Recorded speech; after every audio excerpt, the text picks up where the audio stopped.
O que o calvinismo defende? O que a confissão de fé do Westminster defende? Duas coisas ao mesmo tempo. Defende que, verdade número 1, Deus decretou todas as coisas. Portanto, o mal faz parte dos decretos de Deus. Vocês entenderem em que sentido? Mas o mal faz parte dos decretos de Deus. O mal não é uma surpresa aos olhos de Deus. O mal não surpreendeu a Deus. O mal não acontece de maneira autônoma, independente da vontade de Deus. O mal está debaixo das ordenanças, da ordenação divina. Essa é uma verdade defendida por Calvino e os calvinistas tradicionais e a confissão de fé do Westminster. Segunda verdade defendida por Calvino, pelos calvinistas tradicionais e pela confissão de fé do Westminster. Mesmo Deus tendo decretado a existência de todas as coisas, inclusive do mal, isso não faz de Deus o autor do mal. O autor do mal é a criatura, Satanás e o ser humano, que sendo livres, quando foram criados, desejaram desobedecer e escolheram desobedecer a Deus. Assim, é preciso estabelecer isso. De acordo com Calvino, o mal tem sua origem não no ato criativo de Deus, mas no ato reativo da vontade livre das suas criaturas. Essa é a análise feita por aquele grande teólogo do passado chamado Benjamin Warfield. É ele que interpreta Calvino desta maneira, dizendo, olha, Calvino diz isso. O mal não tem origem no ato criativo de Deus, mas no ato reativo das suas criaturas que têm vontade livre. Essa análise de Warfield em Calvino é perfeita. E eu vou mostrar justamente com os textos de Calvino que este é o ponto. Esses atos livres das criaturas, entretanto, não fogem do controle de Deus. Antes, seguem este controle, esse poder. Pois, como diz Calvino, se Deus não governa todas as coisas, segue-se que algumas coisas são governadas pelo acaso.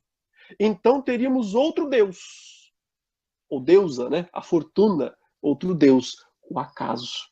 Portanto, Calvino não foge da questão. Deus controla todas as coisas. Deus determina, decreta todas as coisas. Mas quem é? Quem é o único que pode ser chamado de o autor do mal? Resposta de Calvino: Satanás.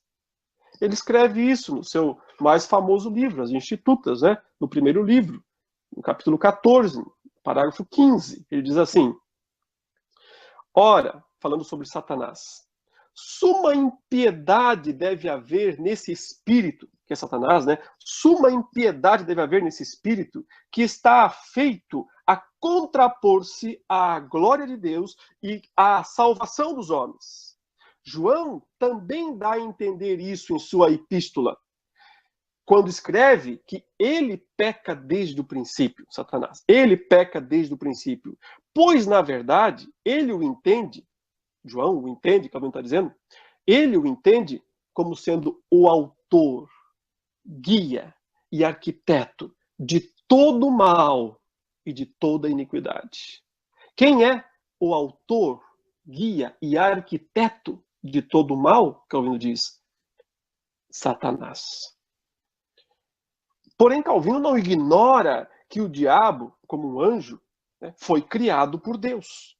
Ele diz: como, porém, o diabo foi criado por Deus, lembremos-nos de que esta malignidade que atribuímos à sua natureza não procede da criação, mas da depravação. Tudo quanto, pois, tem ele de condenável, Satanás, sobre si evocou por sua queda. Tenhamos, crendo que ele recebeu de Deus exatamente o que é agora. A atribuir ao próprio Deus o que lhe é absolutamente estranho. É isso que Calvino está dizendo. A maldade que existe em Satanás não pode, não deve respingar em hipótese alguma em Deus, porque isto é totalmente estranho a Deus. Por esta razão, Calvino continua, Cristo declara que Satanás, quando profere a mentira, fala do que é próprio à sua natureza e apresenta a causa, porque não permaneceu na verdade. De fato, quando estatui que Satanás não persistiu na verdade, implica em que outrora ele estivera na verdade. E quando o faz pai da mentira, lhe exime isto, que não se impute a Deus a falta da qual ele mesmo foi a causa. Percebe a palavra aqui? Causa. Que não se impute a Deus a falta, a queda, da qual ele mesmo, Satanás, foi a causa. Mas, embora essas considerações fossem expressas de forma sucinta e não com tanta clareza, então a Bíblia não fala com toda a clareza sobre isso, no entanto, ele diz, são mais do que suficientes para que de toda insinuação cavilosa se vindique a majestade de Deus. Ou seja, Calvino não admite, em hipótese alguma, que a Deus seja atribuída alguma responsabilidade pelo mal. E a responsabilidade do mal está toda na criatura. Calvino está sempre muito atento a não ir além do que a Escritura ensina. Ele diz, ainda nas Institutas, murmuram alguns, porque a Escritura não expõe sistemática e distintamente, em muitas passagens, essa queda e sua causa. O modo, o tempo, a natureza, ou seja, muitos reclamam, por que a Bíblia não fala claramente, né, com detalhes, como é que foi essa queda, a causa dela, o modo, o tempo, a natureza? Calvino diz, mais uma vez, que essas coisas nada têm a ver conosco. Por isso lhe pareceu melhor ao Espírito Santo ou não dizer nada, ou que fossem tocadas apenas de leve, pois não foi digno do Espírito Santo alimentar-nos a curiosidade com histórias fúteis, destituídas de proveito. E vemos ter sido este o propósito do Senhor, nada ensinar em seus sagrados oráculos que não aprendêssemos para nossa edificação. Ou seja, Calvino não quer, não vai, não entra em debates filosóficos sobre a existência do mal. Ele se contenta com aquilo que a Escritura diz e para por aí. Ela não atribui a Deus autoria, causalidade do pecado. Por esta razão, Calvino para por aí também. Calvino sabe, é lógico, porque isso a Bíblia diz, que Satanás age debaixo da permissão de Deus. Ele fala isso também ainda no capítulo 14 do primeiro livro. Ele diz, quando dizemos que Satanás resiste a Deus e que as obras daquele são contrárias às obras deste, estamos afirmando há um tempo que esta incompatibilidade e este conflito dependem da permissão de Deus. Não estou falando agora em relação à vontade de Satanás, nem tampouco em seu intento, mas apenas com respeito à sua maneira de agir. Ou seja, há uma permissão divina. Ele não tem problema em usar esta palavra. Satanás age debaixo da permissão divina. Essa permissão, como a Confissão de Fé vai dizer mais tarde, nós vamos ver isso daqui a pouco, não é a permissão de cruzar os braços e virar o rosto, faz o que quiser. É uma permissão que regula. Isso pode parecer estranho, mas é a terminologia calvinista. Ainda no livro 1 das Institutas, Calvino volta a falar sobre não atribuir a Deus qualquer resquício de causalidade em relação ao pecado humano. Ora, importa guardar-nos para que, destacando incisivamente apenas os aspectos maus da natureza humana, não pareçamos atribuí-los ao autor dessa natureza. Uma vez que, nesse pretexto, julga que a impiedade é defensável, se consegue pleitear, de algum modo, haver procedido de Deus. Tudo quanto de mal tem ela. Nem vacila, se é reprovada, em litigar, brigar com o próprio Deus e imputar-lhe a culpa de que ela é merecidamente incriminada. E mesmo aqueles, talvez disse, que querem parecer falar mais reverentemente acerca da divina majestade, ainda assim procuram deliberadamente achar na própria natureza escusa de sua depravação, não refletindo que também eles, embora mais simuladamente, ultrajam a Deus, visto que lhe recairia a ignomínia se fosse provado ser qualquer mácula inerente à natureza original. Ou seja, se no decreto de Deus ele tivesse sido a causa do mal da natureza humana, então, como eu estou dizendo, isso seria um modo de ultrajar a Deus. Calvino entende que Adão tinha total livre-arbítrio para decidir entre o bem e o mal. Aliás, livre-arbítrio só pode ser isso. Capacidade de escolher algo contrário à sua natureza. Se você tem a natureza boa, você pode escolher o mal. Se você tem a natureza má, poderia escolher o bom. O que é bem, o que é bom. Portanto, Adão tinha necessariamente livre-arbítrio. E Calvino diz isso. Nesta integridade, o homem usufruía de livre-arbítrio, mercê do qual, caso quisesse, poderia alcançar a vida eterna.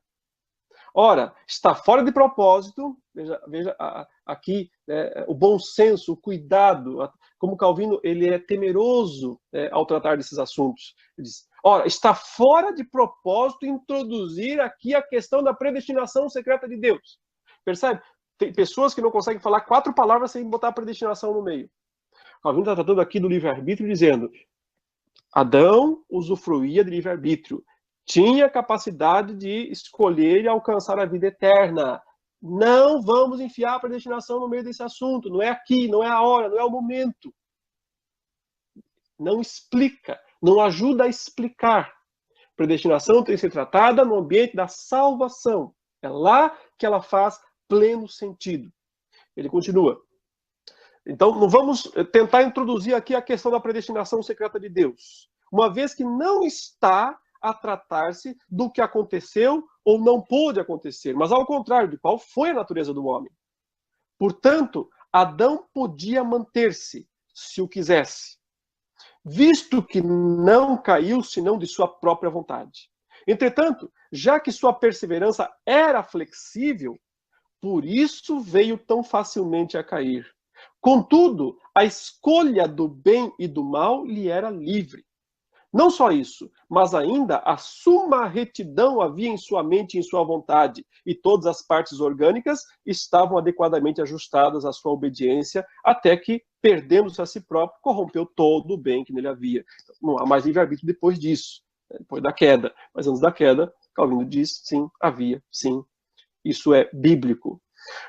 Não adianta tentar, agora eu vou refutar essas explicações, tentando encontrar textos de Calvino, onde ele defende que o mal não foge ao controle de Deus. Ora, eu estou falando isso o tempo todo. Há inúmeros textos de Calvino dizendo que o mal não foge ao controle de Deus. Esses textos existem, porque Calvino sustenta as duas coisas. Deus decretou todas as coisas, mas Deus não é o autor do mal em nenhum sentido. Ponto final. Isso é calvinismo. Disso decorre que se você, que se diz calvinista, insiste em dizer que Deus é o criador do mal, você tem que fazer uma escolha. Ou permanece calvinista, ou vai dizer que Deus é o criador do mal. Não adianta se apegar, né, a autores que seguiram um calvinismo distorcido nesse ponto. Como Gordon Clark, como Vincent Chong, eles não seguem o calvinismo nesse ponto. Eles não seguem João Calvino nesse ponto. Eles não seguem a confissão de fé do Westminster nesse ponto. Esse não é o calvinismo de Calvino, muito menos o calvinismo de fé de Westminster.